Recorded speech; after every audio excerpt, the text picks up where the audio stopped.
안녕하세요. 오늘은 한 소녀가 겪은 섬뜩한 경험담을 들려드리겠습니다.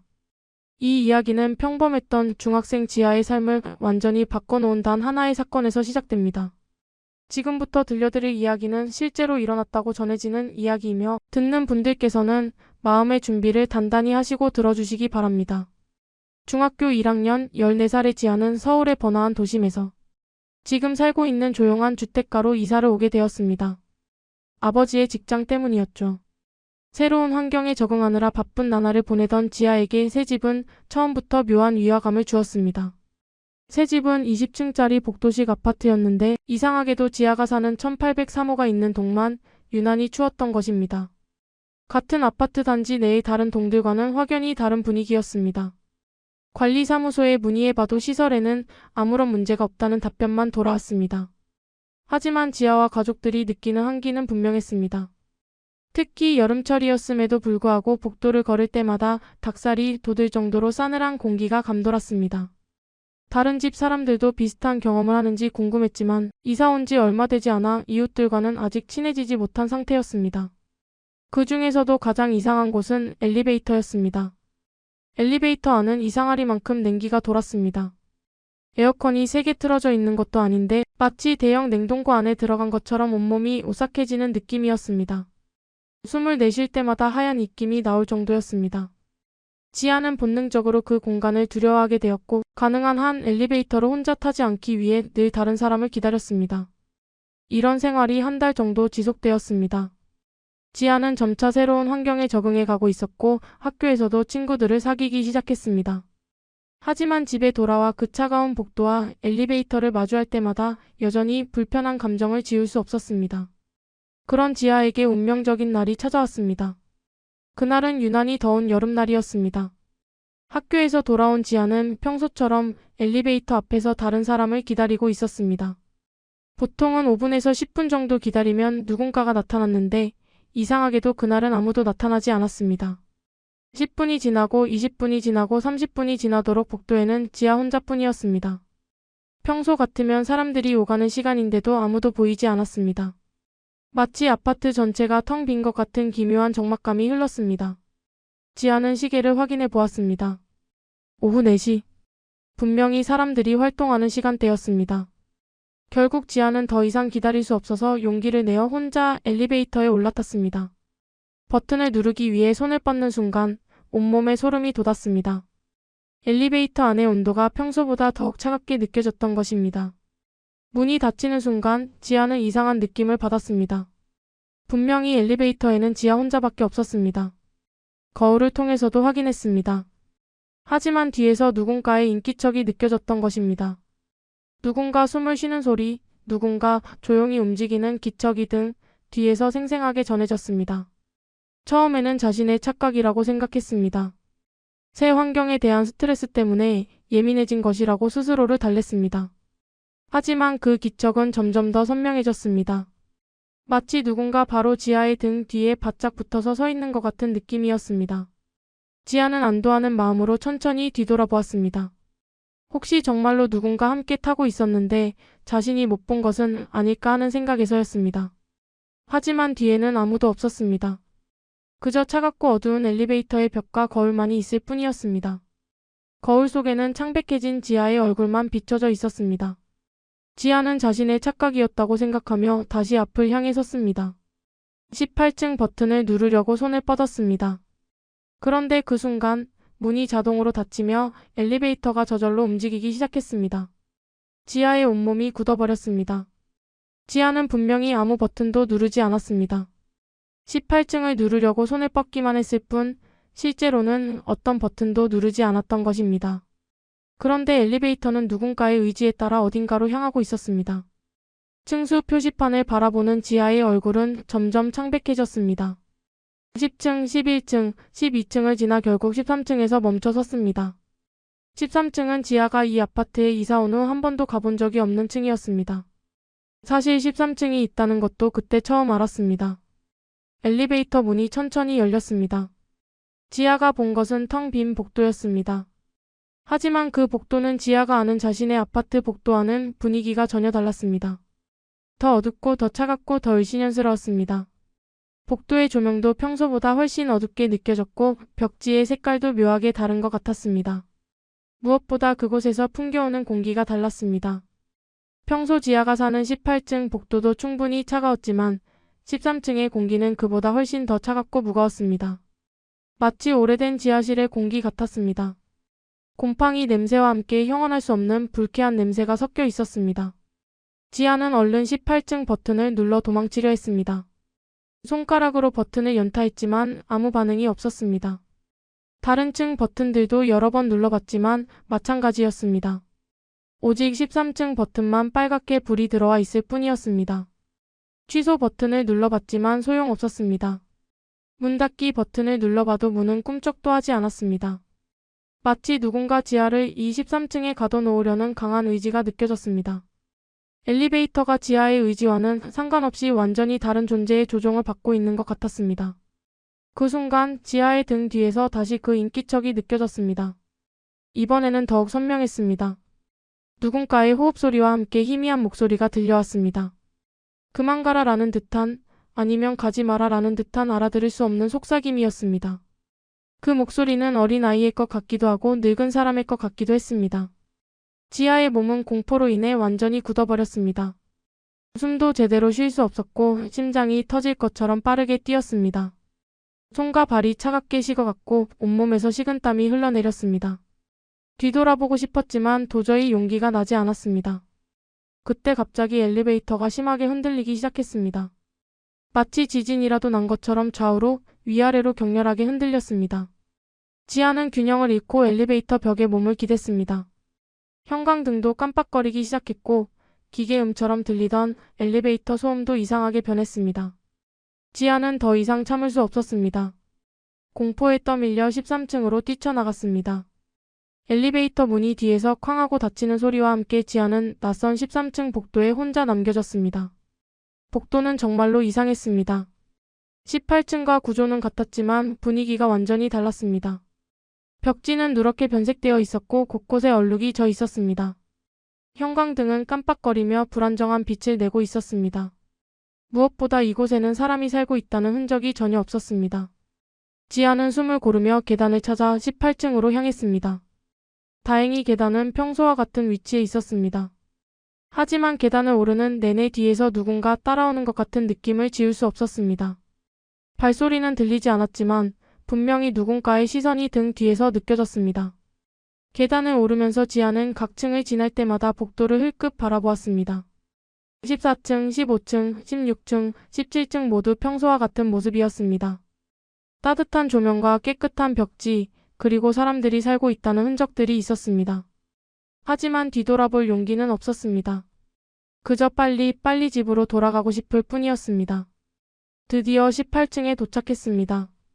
익숙한 복도의 모습에 지아는 조금 안도했습니다. 하지만 기쁨도 잠시 집 앞에 도착한 지아에게 새로운 문제가 생겼습니다. 평소 같으면 엄마가 벨소리에 바로 문을 열어주었는데 오늘은 아무리 벨을 눌러도 무응답이었습니다. 지아는 목에 걸려있던 열쇠를 찾아보았습니다. 엄마가 혹시 모를 상황에 대비해서 주신 여분의 열쇠였습니다. 하지만 열쇠는 온데간데 없이 사라져 있었습니다. 목걸이는 그대로 있었는데 열쇠만 없어진 것입니다. 아마 13층에서 뛰쳐나올 때 어디선가 떨어뜨린 것 같았습니다. 지아는 다시 벨을 눌러보았습니다. 딩동 딩동. 평소와 같은 벨소리가 울렸지만 집 안에서는 아무 소리도 들리지 않았습니다. 엄마가 잠시 외출하신 것일까요? 아니면 깊이 잠들어 계신 것일까요? 하지만 이 시간에 엄마가 외출하실 리도 없고 낮잠을 주무실 시간도 아니었습니다. 지아는 옆집에 도움을 청하려 했습니다. 옆집 아줌마는 친절하신 분이라 분명 도와주실 것이라고 생각했습니다. 하지만 아무리 벨을 눌러도 문을 두드려도 아무도 문을 열지 않았습니다. 다른 집들도 마찬가지였습니다. 마치 아파트 전체에 지아 혼자만 살아있는 듯한 섬뜩한 적막함이 복도 전체를 감쌌습니다. 평소에는 들리던 생활소음들, 텔레비전 소리, 아이들 뛰어다니는 소리, 설거지하는 소리 같은 것들이 전혀 들리지 않았습니다. 지아는 점점 더 불안해졌습니다. 혹시 자신이 잠든 건 아닐까? 혹시 이 모든 것이 악몽인 건 아닐까? 지아는 자신의 뺨을 꼬집어 보았습니다. 아팠습니다. 이것은 현실이었습니다. 그렇다면 도대체 무슨 일이 일어나고 있는 것일까요? 그때 조용하던 복도에서 무언가의 발소리가 들려오기 시작했습니다. 터벅터벅 천천히 그러나 확실하게 지하를 향해 다가오는 발걸음 소리였습니다. 그 발소리는 평범한 사람의 것과는 달랐습니다. 더 무겁고 더 천천히 마치 다리를 끌고 오는 것 같은 소리였습니다. 지아는 본능적으로 알아챘습니다. 지금 당장 이곳에서 도망쳐야 한다는 것을. 그 발소리의 주인과 마주쳐서는 안 된다는 것을. 하지만 몸은 공포로 인해 굳어서 움직이지 않았고 진문고리는 여전히 열리지 않았습니다. 지아는 온 힘을 다해 문을 마구 흔들어댔습니다. 엄마, 엄마, 문 열어주세요. 하지만 집안에서는 여전히 아무 소리도 들리지 않았습니다. 발소리는 점점 더 가까워졌습니다. 이제 복도 끝에서 중간 정도까지 온 것 같았습니다. 그때 더욱 무서운 일이 일어났습니다. 바로 지하의 뒤에서 익숙한 소리가 들려온 것입니다. 짤랑짤랑. 열쇠 소리였습니다. 그것도 지하의 열쇠 소리였습니다. 지하는 자신의 열쇠 소리를 너무나 잘 알고 있었습니다. 작은 고양이 키링이 달려있어서 특별한 소리가 났거든요. 누군가 지하의 열쇠를 가지고 바로 뒤에 서 있는 것이었습니다. 숨소리도 들렸습니다. 거칠고 불규칙한 숨소리였습니다. 마치 오랫동안 달려온 사람처럼 아니면 무언가에 흥분한 사람처럼 들렸습니다. 지아는 이제 정말로 끝이라고 생각했습니다. 앞에서는 정체를 알 수 없는 발소리가 다가오고 뒤에서는 누군가 지하의 열쇠를 가지고 서 있었습니다. 진퇴양난의 상황이었습니다. 천천히 뒤돌아보려다가 용기가 나지 않아서 눈을 질끈 감았습니다. 바로 그 순간 마치 기적처럼 진문이 열렸습니다. 그리고 한 노인이 나타나서 지아를 재빨리 안으로 끌어당겼습니다. 아니, 정확히는 끌어당긴 것이 아니라 지하를 업고 엘리베이터 쪽으로 빠르게 이동했습니다. 그 노인은 계단 쪽 어딘가를 향해 큰 소리로 호통을 쳤습니다. 얘가 어디라고 기어들어온 개냐? 당장 썩 나가지 못할까? 그 목소리는 화가 나 있으면서도 위험이 있었습니다. 마치 오랫동안 이런 일들을 처리해온 경험이 있는 것 같았습니다. 그리고 노인은 지아에게 엄중하게 말했습니다. 다시는 이곳에 혼자 오면 안 된다. 특히 그 시간에는 절대로. 그 말에는 진심 어린 걱정과 경고가 담겨 있었습니다. 엘리베이터가 도착했고 노인은 지아를 태우고 1층 버튼을 눌렀습니다. 엘리베이터 문이 닫히기 직전 지아는 그 짧은 틈 사이로 무언가를 보았습니다. 그 광경은 평생 잊을 수 없을 만큼 충격적이었습니다. 하얀 두루마기를 입은 할아버지가 서 있었습니다. 그 할아버지의 얼굴은 창백했고 눈은 깊게 패여 있었습니다. 그리고 그 옆에는 지아 또래로 보이는 여자아이가 있었습니다. 하지만 그 아이의 모습은 너무나 끔찍했습니다. 그 아이의 입은 귀까지 찢어져 있었고 그 틈으로 검은 침이 흘러내리고 있었습니다. 하지만 더 무서운 것은 그 아이가 웃고 있다는 것이었습니다. 그 찢어진 입으로 괴상하게 웃으면서 지아를 바라보고 있었습니다. 그 아이의 눈빛은 지아를 향한 분노와 증오로 가득했습니다. 마치 지아가 자신들의 영역을 침범했다고 생각하는 것 같았습니다. 그 눈빛은 지아의 영혼 깊숙한 곳까지 꿰뚫어보는 것 같았고 지아는 그 시선을 받으며 온몸이 얼어붙는 것을 느꼈습니다. 1층에 도착하자 완전히 다른 세상이 펼쳐졌습니다. 엘리베이터 앞에는 사람들이 가득했습니다. 퇴근하는 직장인들, 장을 본 주부들, 학원에서 돌아오는 아이들로 복도가 북적였습니다. 이 사람들은 아무 일도 없었다는 듯 살아있고 따뜻했습니다. 평범한 일상의 소음과 온기가 지하를 감쌌습니다. 사람들의 대화 소리, 아이들의 웃음소리, 엘리베이터 버튼 누르는 소리까지 모든 것이 생생하고 현실적이었습니다. 지아는 자신이 방금 다녀온 곳이 과연 같은 건물의 같은 시간대였을까 하는 의문을 품게 되었습니다. 문구멍으로 밖을 내다보니 복도에 누군가 서 있었습니다. 하얀 두루마기를 입은 할아버지였습니다. 그날 13층에서 봤던 바로 그 할아버지였습니다. 할아버지는 지하의 열쇠를 들고 있었고 조용히 문 앞에 내려놓았습니다. 그리고 지하를 향해 고개를 끄덕인 후 복도 끝으로 사라졌습니다. 다음 날 아침 지하가 학교에 가기 위해 문을 열었을 때 정말로 그 열쇠가 문 앞에 놓여 있었습니다. 고양이 키링까지 그대로였습니다. 지아는 그제야 확신했습니다. 그날의 일이 꿈이나 환상이 아니었다는 것을. 그리고 저 할아버지가 자신을 도와주려 한다는 것을 말입니다. 며칠 후 지아는 학교에서 돌아오는 길에 같은 반 친구인 민지를 만났습니다. 민지는 평소보다 창백해 보였고 자꾸 뒤를 돌아보며 불안해했습니다. 지아야, 혹시 너도 이상한 거 본 적 있어? 민지가 조심스럽게 물었습니다. 지아는 깜짝 놀랐습니다. 혹시 민지도 자신처럼 귀신을 볼 수 있게 된 것일까요? 무슨 이상한 거? 지아가 반문했습니다. 민지는 주변을 둘러본 후 작은 목소리로 말했습니다. 우리 아파트 13층에서 이상한 소리가 난다는 거야. 밤마다. 지아의 심장이 빠르게 뛰기 시작했습니다. 민지도 같은 아파트에 살고 있었던 것입니다. 어떤 소리? 발소리랑 울음소리. 그리고 가끔 웃음소리도 들린대. 우리 엄마가 관리사무소에 신고했는데 13층은 아무도 안 산다는 거야. 공실이래. 그날 밤 지아는 잠들지 못하고 민지의 말을 곱씹어 보았습니다. 13층이 공실이라는 것은 이미 예상했던 일이었습니다. 하지만 다른 사람들도 그곳에서 이상한 소리를 듣는다니. 혹시 그 아이가 아직도 거기 있는 것일까요? 다음 주 토요일 지아는 용기를 내어 13층에 다시 가보기로 결심했습니다. 물론 혼자 가지는 않았습니다. 그날 13층에서 자신을 도와준 그 할아버지가 분명히 지켜보고 있을 것이라고 믿었습니다. 오후 2시경 지아는 엘리베이터에 올라탔습니다. 이번에는 다른 사람들과 함께였습니다. 13층 버튼을 누르자 함께 탄 아주머니가 이상하다는 표정을 지었습니다. 거기 사람 사나? 오랫동안 비어있는 걸로 아는데. 13층에 도착했을 때 지아는 그날과는 다른 광경을 보았습니다. 복도는 여전히 어둡고 차가웠지만 사람들이 생활하고 있는 흔적이 있었습니다. 신문이 문 앞에 놓여 있고 화분이 복도에 놓여 있었습니다. 하지만 뭔가 이상했습니다. 신문의 날짜가 10년 전이었고 화분의 꽃들은 모두 시들어 있었습니다. 지아가 복도를 걷고 있을 때 갑자기 한 집 문이 열렸습니다. 그리고 그 찢어진 입에 소녀가 나타났습니다. 하지만 이번에는 적대적이지 않았습니다. 그저 슬픈 표정으로 지아를 바라보고 있었습니다.